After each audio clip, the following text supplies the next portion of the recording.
করিম সাল্লাল্লাহু আলাইহি ওয়াসাল্লামের জামানায় এক ব্যক্তি ছিল, সেই ব্যক্তি কোনোদিন কোরআন পড়া জানতো না। কি পড়া জানতো না?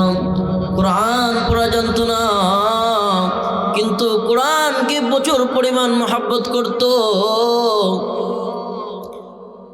এত মহব্বত করত যে 5 ওয়াক্ত নামাজ আদায় করত, 5 ওয়াক্ত নামাজ আদায় করত এবং 5 ওয়াক্ত নামাজ শেষে কোরআন খুলে খুলে এরকম ভাবে দেখত আর হাতগুলা আয়াতের উপর দিয়ে টানত। সে আল্লাহর বান্দা একদিন মারা যায়। মারা যাওয়ার পর ওই গোত্রে তো কোনো ওরকম আলেমও নাই। এবার আল্লাহর বান্দা মারা যাওয়ার পর যে মসজিদে নামাজ আদায় করত ইমাম সাহেবও নাই। ইমাম সাহেব তার কাজে চলে গিয়েছে। ইমাম সাহেব তার ওই মহল্লা থেকে অন্য এক জায়গায় কাজে চলে গিয়েছে।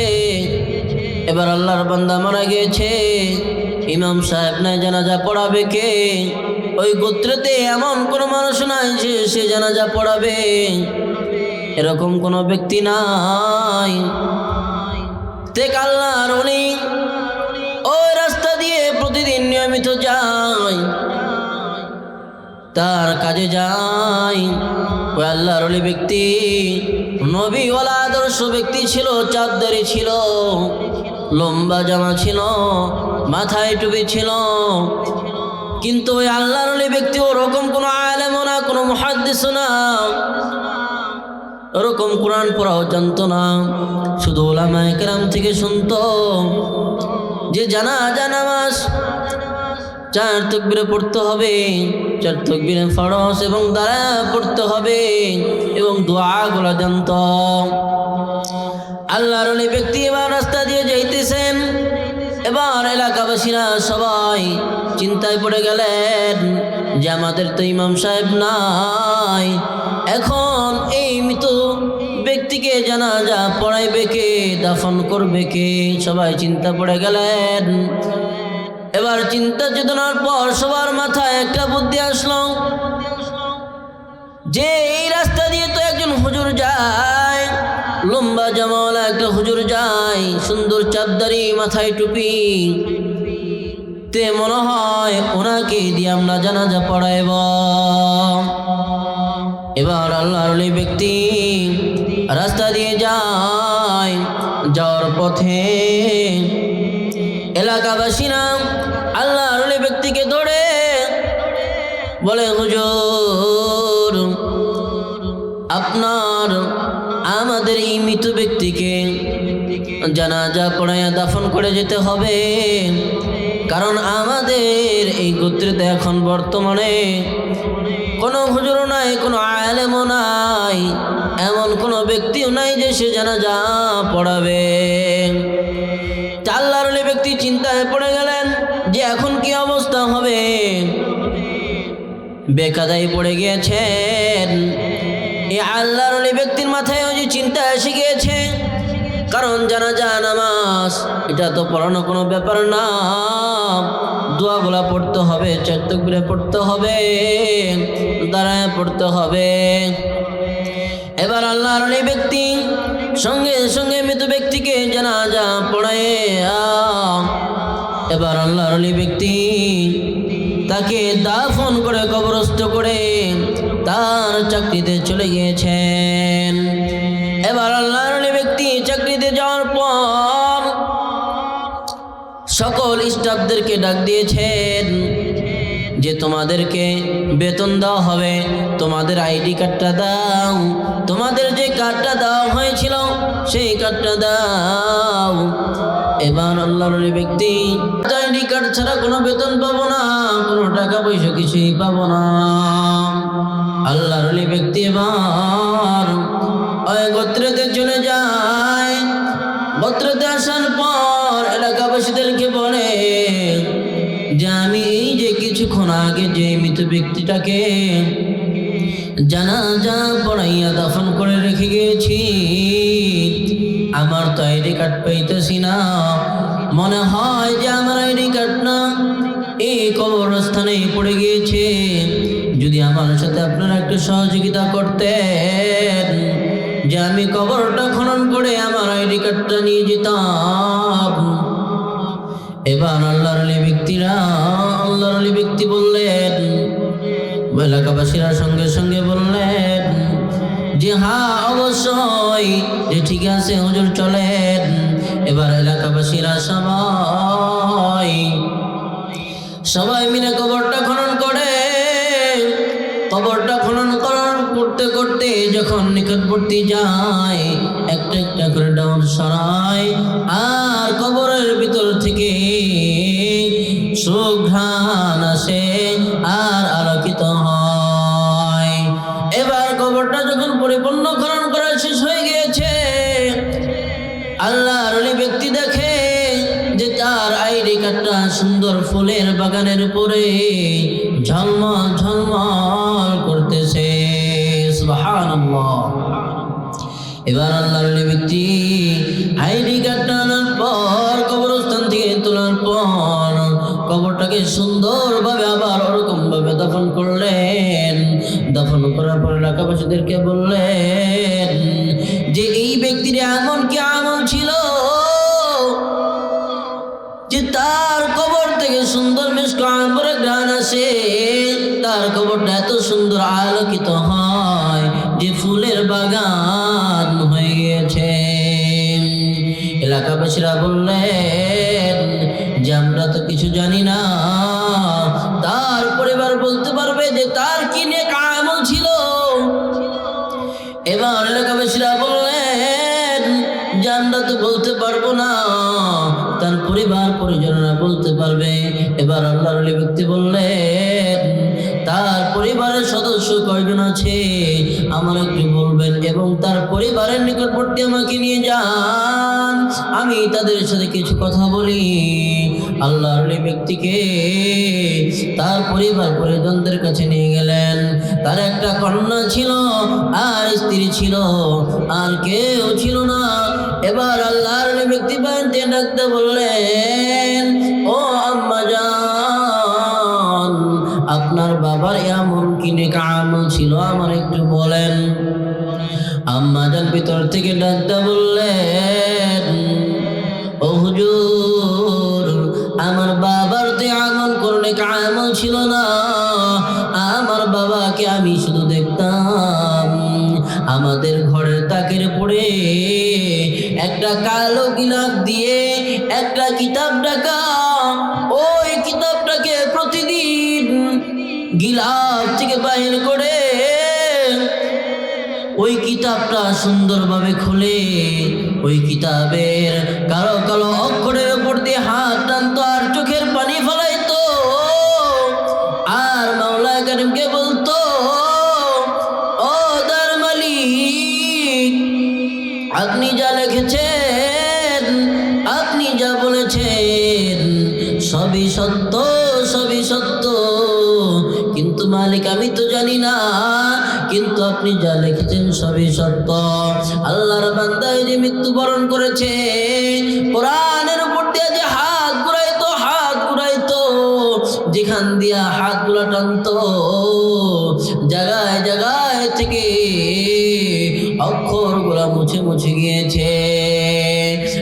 আল্লাহর ওলি ব্যক্তিকে বললেন, হুজুর, আমার বাবা কোনো আলেম ছিল না, আমার বাবা কোনো মুহাদ্দিস ছিল না, আমার বাবার এতটুকু আমল ছিল, তাছাড়া আমার বাবার কোনো আমল ছিল না। দোস্ত বুজুর্গ খুব খেয়াল করে বলবেন। এই জন্যই তো যে আল্লাহ রাসূল করিম সাল্লাল্লাহু আলাইহি ওয়াসাল্লাম হাদিসের ভিতরে বলেছেন, আল মারউ মা মান আহাব্বা, যার সাথে যার মুহাব্বত, তার সাথে তার কিয়ামত, তার সাথে তার হাসর নাসর। এই আল্লাহর ওলি ব্যক্তির এমন এক কিতাবের সাথে সম্পর্ক ছিল, এই কিতাবের সাথে সম্পর্ক থাকার কারণে মাওলা কারীম তাকে জান্নাত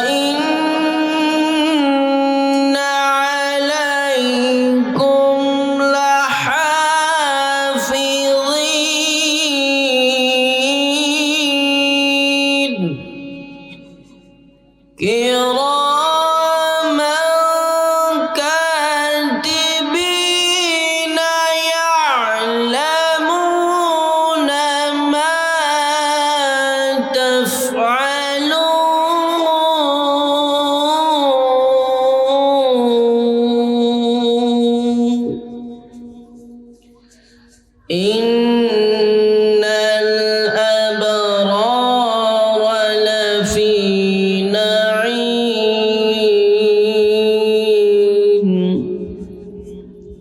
إن الأبرار لفي نعيم إلى الآخر الآية. قال النبي صلى الله عليه وسلم كن في الدنيا كأنك غريب أو عابر سبيل. وقال النبي صلى الله عليه وسلم حب الدنيا رأس كل خطيئة أو كما قال عليه الصلاة والسلام. दुनिया में हो दुनिया का तलबगार नहीं हो, बाजार से गुजर हो खरीदार नहीं हो।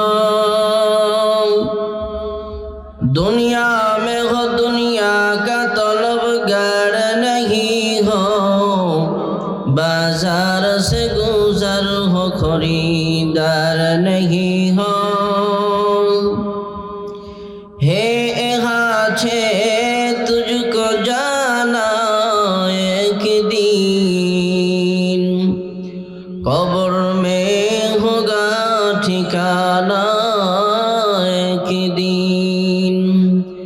हे हाथे तुझको जाना एक दिन, कब्र में होगा ठिकाना एक दिन। रूह रग रग से निकल जाएगी, तुझ पे एक दिन खाक डाली जाएगी। दुनिया में हो दुनिया का तलबगार नहीं हो, बाजार से गुजर हो खरीदार नहीं हो। अल्हम्दुलिल्लाह, अल्लाह पाकेर दरबार लाखों कोटी शुक्रिया जे महान रब्बुल आलामीन अत्यंत माया एवं मोहब्बत करे আমাদেরকে জালিস ও রহমানে আশা এবং বসার তৌফিক দান করেছেন। সেই মহান রব্বুল আলামিনের দরবারে সকলে আমরা শুকরিয়া আদায় করে সকলে বলি আলহামদুলিল্লাহ। যা আকায়ে নামদার তাজদারে মদিনা আহমদ মুহাম্মদ মুস্তাফা সাল্লাল্লাহু আলাইহি ওয়াসাল্লাম, যেনাকে সৃষ্টি না করা হলে আসমান জমিন চন্দ্র সূর্য গাছপালা নদী নালা এমনকি আমরা দু চোখে যা দেখি মাওলায়ে কারীম সৃষ্টি করেছেন, এগুলা কোনো কিছুই সৃষ্টি হতো না সে আকায়ে নামদার তাজদারে মদিনা আহমদ মুহাম্মদ মুস্তাফা সাল্লাল্লাহু আলাইহি ওয়াসাল্লামের দরবারে রহ মুবারকে শানে সকলে আমরা সংক্ষিপ্ত দরুদ পড়ি। সকলে বলি সাল্লাল্লাহু আলাইহি ওয়াসাল্লাম।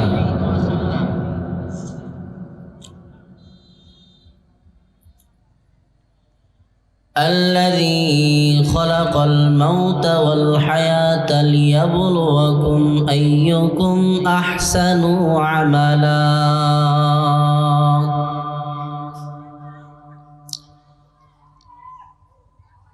আমি যে আয়াতে কারিমা তেলাওয়াত করলাম,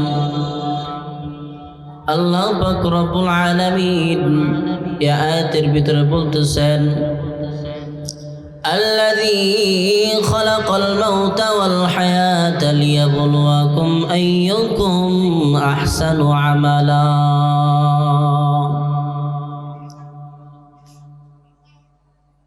আল্লাহ পাক রব্বুল আলামিন নবী করিম সাল্লাল্লাহু আলাইহি ওয়াসাল্লামকে বললেন, হে নবী, আপনি বলিয়া দিন, আল্লাযী খালাকাল মাউতা ওয়াল হায়াতা লিয়াবলুয়াকুম আইয়ুকুম আহসানু আমালা। আল্লাযী খালাকাল মাউতা, আল্লাহ পাক রব্বুল আলামিন আল্লাযী খালাকাল মাউতা, এই মৃত্যু শব্দটা কেন আগে আনলেন? মৃত্যুকে কেন আগে আনলেন? হায়াত, প্রথমে মৃত্যু দান করলেন, তারপরে হায়াত, তারপরে আবার মৃত্যু দান করলেন। এখানে প্রশ্ন আসে কিনা? প্রশ্ন কিন্তু অবশ্যই আসে। আল্লাহ পাক রব্বুল আলামিন বলতেছেন, ও বান্দা, আমি এই জন্যই মৃত্যুটা আগে দিয়েছি। কোরআনে কারিমের ভিতরে বলেন, কুল্লু নাফসিন যায়িকাতুল মাউত, প্রত্যেক জীবেরই মৃত্যু আছে। এই জন্য আল্লাহ পাক রব্বুল আলামিন বলতেছেন, ও বান্দা,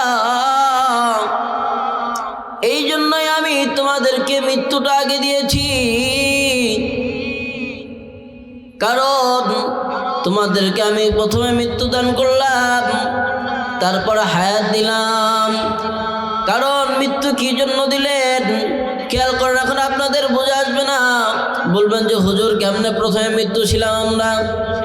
কারণ মায়ের গর্ভে যখন আমি আপনি ছিলাম, তখন আমার আপনার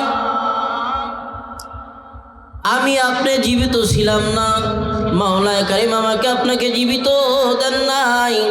মাওলায়ে কারীম প্রথমে আমাকে আপনাকে মৃত্যু দিয়া পাঠিয়েছেন, মায়ের গর্ভে মৃত্যু দিয়া পাঠাইলেন।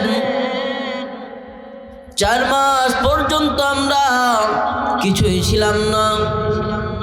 4 মাস যখন আমাদের পরিপূর্ণ হয়ে যায়, মাওলায়ে কারীম তখন আমাকে আপনাকে পরিপূর্ণ অঙ্গ প্রত্যঙ্গ দেন। তারপর, কারণ মায়ের গর্ভে যখন ছিলাম তখন তো আমরা জীবিত ছিলাম না, মৃতই ছিলাম। মাওলায়ে কারীম যখন মায়ের গর্ভ থেকে যখন দুনিয়াতে পাঠাইলেন, তখন আমাকে আপনাকে হায়াত দান করলেন। এই যে হায়াত দান করলেন, এই যে সামান্য কিছু হায়াত দান করলেন, হায়াতের পর আবার মৃত্যু দান করলেন। কারণ বান্দা, তুমি যেন না ভুলে যাও যে তোমার মৃত্যু আছে। এই জন্য সর্বপ্রথম তোমাকে বান্দা আমি মৃত্যু দিয়েছি, যাতে তোমার স্মরণ থাকে যে আমাকে একদিন মৃত্যুবরণ করতে হবে।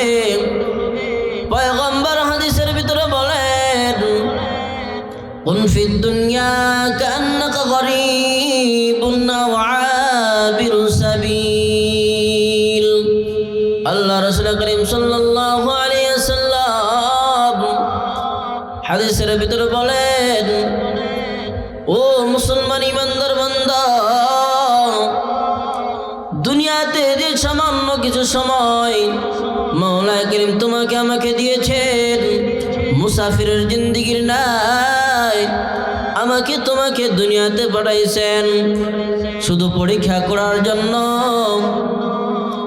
আর এই পরীক্ষাতে হলো মাওলায়ে কারীমকে কিভাবে রাজি খুশি করা যায়, মাওলায়ে কারীমের কিভাবে নৈকট্য লাভ করা যায়, আল্লাহ রাসূল করিম সাল্লাল্লাহু আলাইহি ওয়াসাল্লামের সুন্নাত মোতাবেক কিভাবে চলতে হবে, আল্লাহ রাসূল করিম সাল্লাল্লাহু আলাইহি ওয়াসাল্লামের সুন্নাতকে কিভাবে আঁকড়ে ধরতে হবে, মহব্বত করতে হবে। বা দোস্ত বুজুর্গ, এই যে আল্লাহ রাসূল করিম সাল্লাল্লাহু আলাইহি ওয়াসাল্লাম হাদিসের ভিতর বললেন, কুন ফিদ দুনিয়া কান্নাকা গরীবুন আও আবিরু সাবিল। এই দুনিয়া তো কারো থাকার জায়গা না। মাওলায়ে কারীম এই জন্যই তো প্রথমে মৃত্যুর সুসংবাদ দিয়েছেন, তারপর আমাকে আপনাকে হায়াত দিয়েছেন, তারপর আবার মৃত্যুবরণ করতে হবে এই সুসংবাদও দিয়েছেন। কোরআনে কারীমের ভিতরে এই জন্যই তো বলেছেন,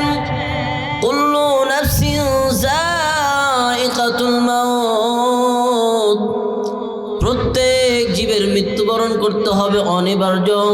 যদি কোনো বান্দা যদি বলে যে না না আমার তো মৃত্যু হবে না, তার ঈমান থাকবে না, তার ঈমান থাকবে না, সে ভুলের পথে আছে, তার ঈমান থাকবে না। আল্লাহ রাসূল করিম সাল্লাল্লাহু আলাইহি ওয়াসাল্লাম হাদিসের ভিতর বলেন, হুব্বুদ দুনিয়া রাসু কুল্লি খতিআ। এ মুমিন, এই দুনিয়ার যত আনন্দ উল্লাস মায়া মোহাব্বত সব গুনাহের মূল। কারণ এই দুনিয়ার মায়া মোহাব্বত, তোমার যদি এই মোহাব্বত যদি নবীওয়ালা আদর্শের দিকে হইত, তোমার গুনাহ হবে না। তোমার এই আদর্শ যদি, এই মায়া মোহাব্বত যদি সাহাবায়ে কেরামের আদর্শ অনুযায়ী হইতো, তোমার গুনাহ হইতো না। কিন্তু বর্তমান জামানায় দুনিয়ার মায়া মোহাব্বত এই জন্য গুনাহ বলেছেন, কারণ আমাদের দু চোখ দিয়ে আমরা যা দেখি, নফস সব সময় আমাদেরকে ধোঁকা দেয়। এই জন্য আল্লাহ রাসূল করিম সাল্লাল্লাহু আলাইহি ওয়াসাল্লাম হাদিসের ভিতরে বলেন, জিনাল আইনিন নাজর, চোখের জিনা হলো দেখা। চোখের জিনা কি? চোখের জিনা হলো দেখা। আল্লাহ রাসূল করিম সাল্লাল্লাহু আলাইহি ওয়াসাল্লাম বলেন, হে দুনিয়ার মানুষ, দুনিয়ার মানুষ ভালো করে শোনো, যখন তুমি রাস্তা দিয়ে চলাফেরা করো, কারণ এই দুনিয়ার অনেক নিয়ামত, কিছু নিয়ামত আছে ভালো নিয়ামত, আর কিছু হলো গুনার নিয়ামত, যে গুনার সাগর। দেখলে শুধু তোমার দেখতেই মনে চায়, কিন্তু আমার দু জাহানের সরদার আকে নামদার তাজদারে মদিনা আহমদ মুহাম্মদ মুস্তাফা সাল্লাল্লাহু আলাইহি ওয়াসাল্লাম হাদিসের ভিতরে বলেছেন, জিনাল আইনিন নাজর, চোখের জিনা হলো দেখা। চোখকে হেফাজত করতে হবে, সমস্ত অঙ্গ প্রত্যঙ্গকে আমাদেরকে হেফাজত করতে হবে, নফসের সাথে জিহাদ করতে হবে। রাস্তা দিয়ে যাওয়ার সময় দেখা যায় রাস্তার পাশেই গান বাজনা হইতেছে, আনন্দ উল্লাস হইতেছে, আমার আপনার নফস দিকে যাইতে চায়। নফস বলে একটু দেখে যাও, মজা পাবে। এই জন্যই তো বলেছেন, আদ-দুনিয়া সিজনুল মুমিনিন ওয়া জান্নাতুল কাফির। আল্লাহ রাসূল করিম সাল্লাল্লাহু আলাইহি ওয়াসাল্লাম হাদিসের ভিতরে বলেন, দুনিয়া মুসলমানদের জন্য হলো কয়েদখানা, জেলখানা স্বরূপ, আর বেঈমান কাফের ইহুদি নাসারা এদের জন্য দুনিয়াটা হলো জান্নাত, ব্যস্তখানা। কারণ বেঈমান কাফের মুশরিকদের জন্য দুনিয়াতে যত আনন্দ উল্লাস, দুনিয়াতেই তারা আনন্দ উল্লাস ভোগ করবে, কারণ তারা কাল কিয়ামতের দিন জাহান্নামের আগুনের ভিতরে পড়তে থাকবে। ও মুসলমান, এই জন্যই তো মুসলমানদের জন্য হলো দুনিয়াটা কয়েদখানা। কারণ দুনিয়াতে তোমার আমার জন্য কষ্ট করতে হবে। তুমি যদি এই দুনিয়াতে যদি কষ্ট ভোগ করতে যেতে পারো, যদি তুমি এই দুনিয়াতে এই দুনিয়ার আনন্দ উল্লাস থেকে যদি বিরত থাকো, তাহলে কাল কিয়ামতের দিন এই জমিন সাক্ষী দিবে যে ও আল্লাহ, তোমার এই বান্দা কোনদিন গানের মজমায় যায় নাই, গুনার নশে যায় নাই, যেখানে নাজ নিয়ামত হয়েছে ওই জায়গায় যায় নাই, যেখানে গুনার কাজ হয়েছে ওই জায়গায় যায় নাই। ওগো আল্লাহ, তুমি তোমার এই বান্দাকে তুমি জান্নাত দিয়ে দাও। মাওলায়ে কারীম তখন সঙ্গে সঙ্গে ওই বান্দাকে জান্নাত দিয়ে দিবেন। সুবহানাল্লাহ।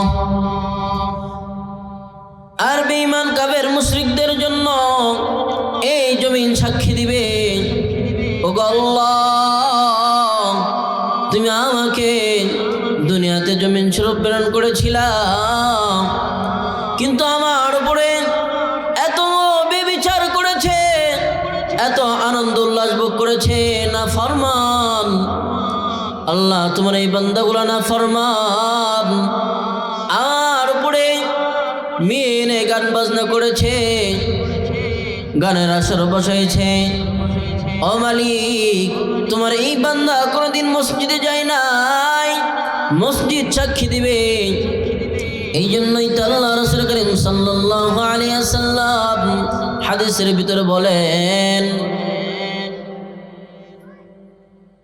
আহাব্বুল বিলাদি ইলাল্লাহি মাসাজিদুহা ওয়া আবগাদুল বিলাদি ইলাল্লাহি আসওয়াকুহা।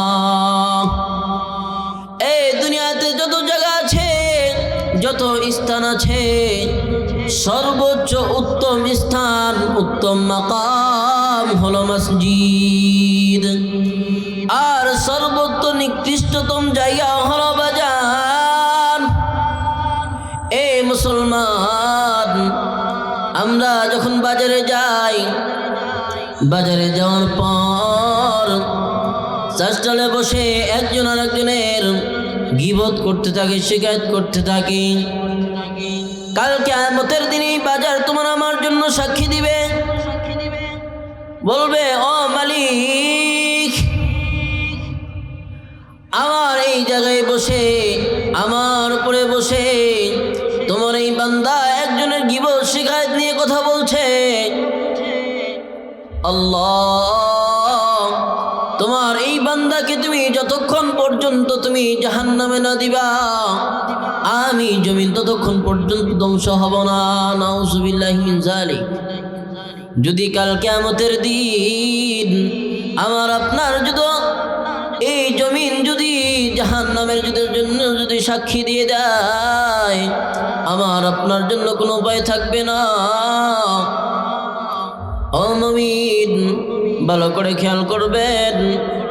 এই জন্যই তো আল্লাহ রাসূল করিম সাল্লাল্লাহু আলাইহি ওয়াসাল্লাম বলেছেন, সর্বোচ্চ উত্তম স্থান, উত্তম মাকাম হলো মসজিদ। আর যদি কোনো বান্দা যদি মসজিদের সাথে এমন একটা সুসম্পর্ক তৈরি করে, 5 ওয়াক্ত নামাজ পায়ে হেঁটে হেঁটে যদি মসজিদে যায়, যদি আদায় করে, কাল কিয়ামতের দিন এই যে রাস্তা দিয়ে বান্দা মসজিদে যাবে, এই রাস্তার প্রত্যেক কদমে কদমে সাক্ষী দিবে এবং জমিন সাক্ষী দিবে, ও মালিক, তোমার এই বান্দা কোনো সূরা জানতো না,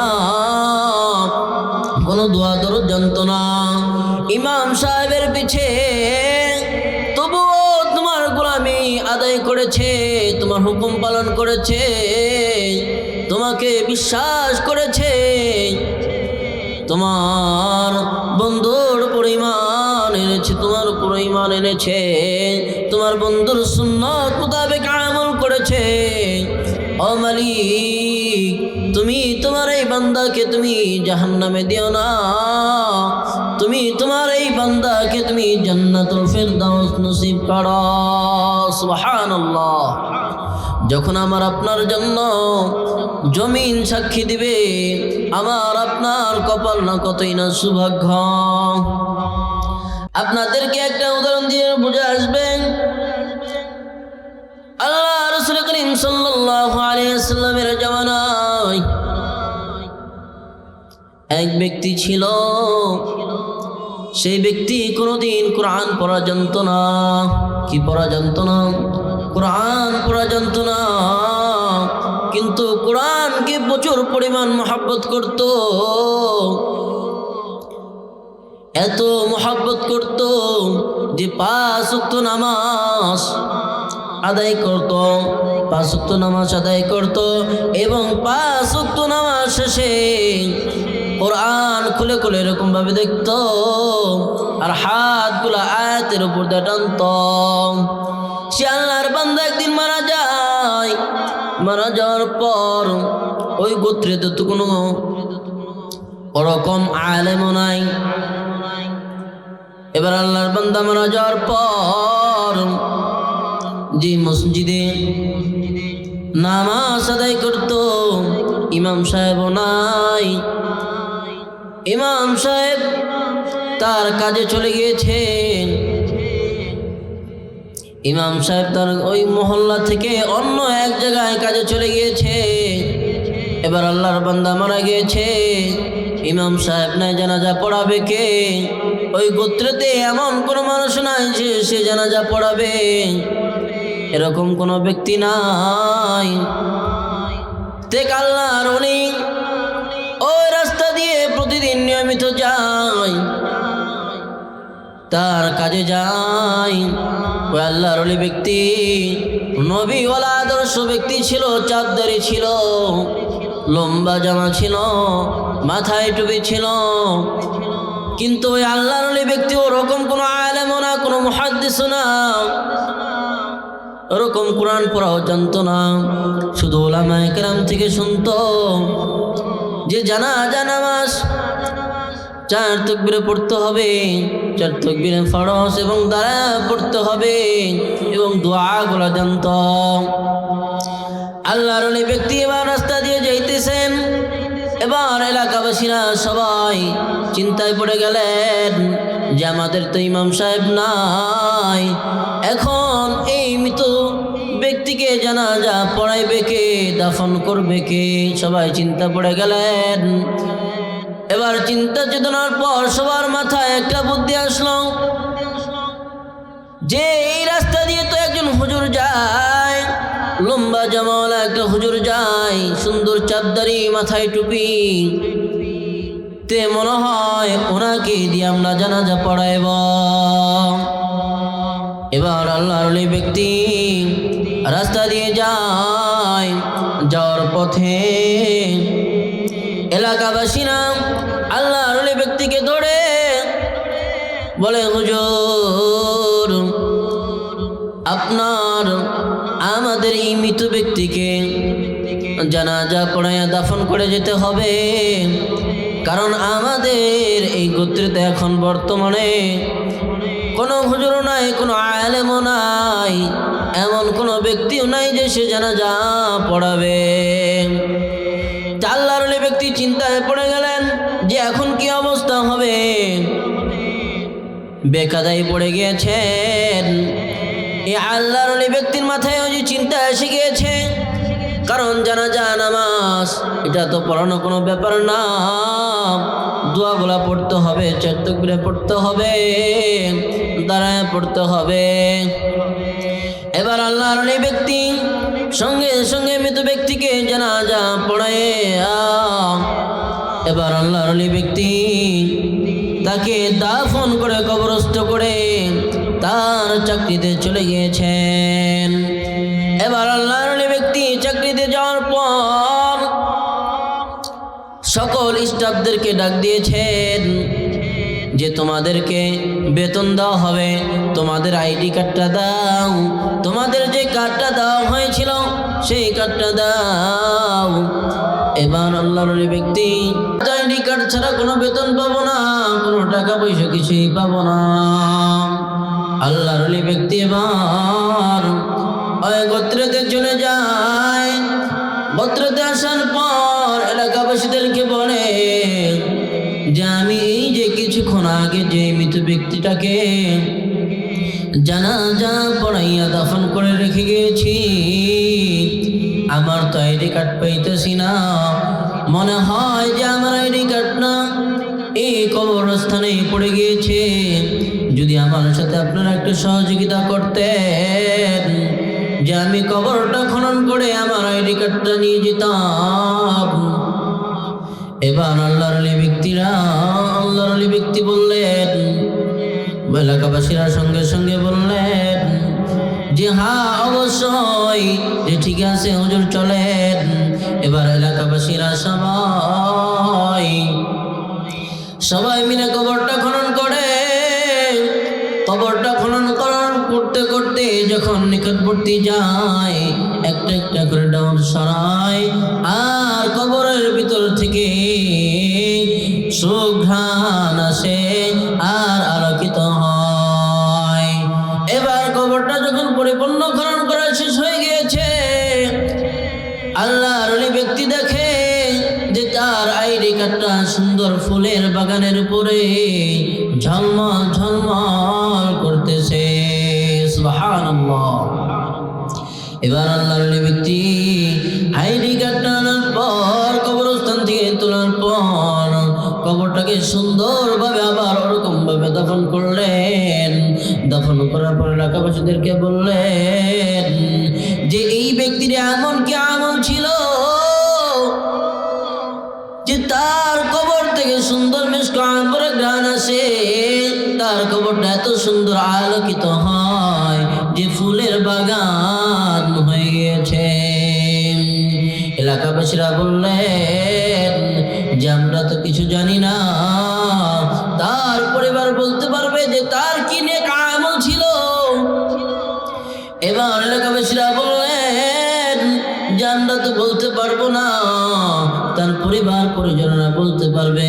এবার আল্লাহর ওলি ব্যক্তি বললেন তার পরিবারের সদস্য কয়জন আছে আমার একটু বলবেন এবং তার পরিবারের নিকটবর্তী আমাকে নিয়ে যান, আমি তাদের সাথে কিছু কথা বলি। আল্লাহর ওলি ব্যক্তিকে তার পরিবার পরিজনদের কাছে নিয়ে গেলেন। তার একটা কন্যা ছিল আর স্ত্রী ছিল, আর কেউ ছিল না। এবার আল্লাহর ওলি ব্যক্তি বাড়িতে ডাকতে বললেন, ও আম্মা জান, আপনার বাবার এমন কি নেক আমল ছিল আমার একটু বলেন। আম্মা জান ভিতর থেকে ডাকতে বললেন, ও হুজুর, আমার বাবার তো এমন কোনো নেক আমল ছিল না। আমার বাবাকে আমি শুধু দেখতাম আমাদের ঘরের তাকের পড়ে একটা কালো গিলাপ দিয়ে একটা কিতাব রাখা, ওই কিতাবটাকে প্রতিদিন গিলাপ থেকে বাহির করে ওই কিতাবটা সুন্দরভাবে খুলে ওই কিতাবের কালো কালো অক্ষরের উপর দিয়ে হাত টানতো আর চোখের পানি ফেলাইতো, আর মাওলা কারিমকে বলতো, ও দার মালিক, আপনি যা লিখেছেন, আপনি যা বলেছেন সবই সত্য, সবই সত্য, কিন্তু মালিক আমি তো জানি না, কিন্তু আপনি যা লিখেছেন সবই সত্য। আল্লাহর বান্দা যে মৃত্যুবরণ করেছে, কোরআনের উপর দিয়ে যে হাত ঘুরাইতো, যেখান দিয়া হাতগুলো টানতো, জায়গায় জায়গায় থেকে অক্ষরগুলো মুছে মুছে গিয়েছে। আল্লাহর ওলি ব্যক্তিকে বললেন, হুজুর, আমার বাবা কোনো আলেমে ছিল না, আমার বাবা কোনো মুহাদ্দিস ছিল না, আমার বাবার এতটুকু আমল ছিল, তাছাড়া আমার বাবার কোনো আমল ছিল না। দোস্ত বুজুর্গ খুব খেয়াল করে বলবেন। এই জন্যই তো যে আল্লাহ রাসূল করিম সাল্লাল্লাহু আলাইহি ওয়াসাল্লাম হাদিসের ভিতরে বলেছেন, আল মারউ মা মান আহাব্বা, যার সাথে যার মুহাব্বত, তার সাথে তার কিয়ামত, তার সাথে তার হাসর নাসর।